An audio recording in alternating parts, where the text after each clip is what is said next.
Chinese President Xi Jinping's state visit to Russia this week could create a foreign policy challenge for the United States.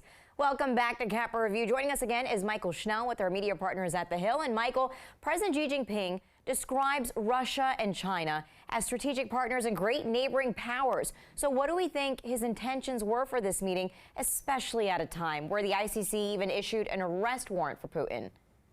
Yeah, that's exactly right. So essentially what we saw in this meeting between President Xi and President Putin is what they call this no limits partnership. That's what they called the alliance between the two countries back at the Olympic Games in 2022. And we see that a year into Russia's invasion of Ukraine and this conflict between the two countries, that partnership between Russia and China is continuing.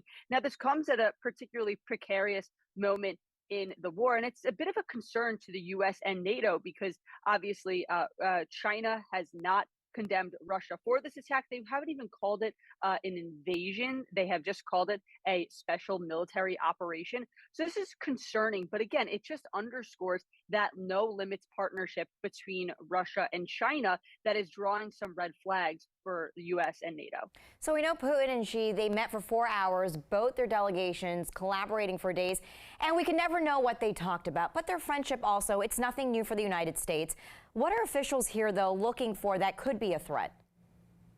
One thing in particular is if China starts aiding Russia with military support militarily.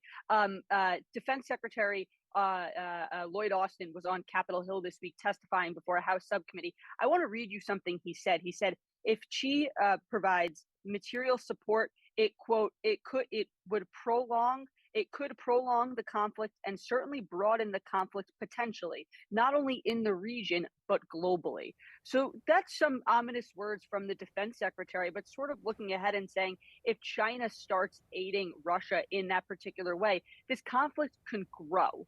And I think that that's one concern and one aspect that U.S. officials are really keeping a close eye on is how far does China take its partnership with Russia in terms of support amid this war with Ukraine. So I want to focus on that because while we saw Jinping in Russia, Japan's prime minister made a surprise visit to Ukraine this week.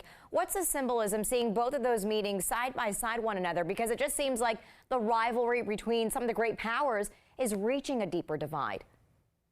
Yeah, absolutely. And again, it comes as we are now 1 year into this battle between Russia and Ukraine. And I'll say it again, China has still not condemned Russia for it, with Xi standing beside Putin and talking about having this no limits partnership and continuing it. It's a concern to NATO and to the U.S. It just shows that Beijing's support of Moscow is continuing even despite this war. And again, going back to something that Secretary Austin said on Capitol Hill this week, it's sort of a sign that, maybe this partnership could grow and could accelerate, which would then be could be some concerning developments for the U.S. and NATO. And as Austin said right there, it could enlarge in this conflict.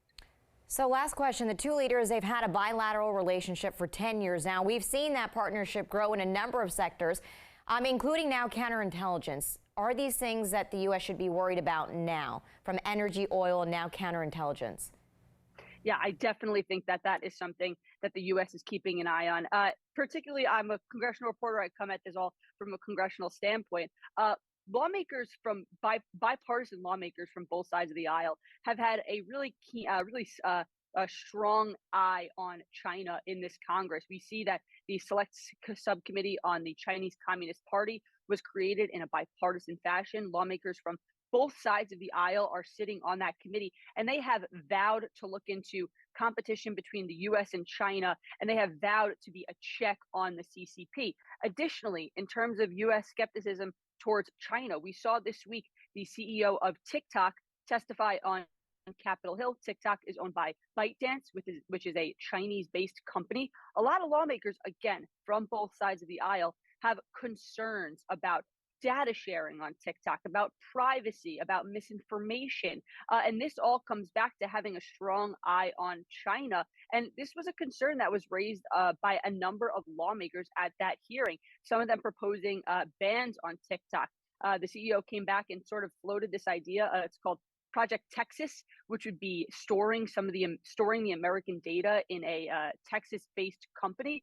A lot of lawmakers are skeptical of that. So I think that as we see President Xi meeting with President Putin amid this war with Ukraine, it's just going to increase the skepticism that the U.S. has with China and increase this strong eye that they have on Beijing. Mychael Schnell with our media partners at The Hill. Thank you so much for being here. Really appreciate you.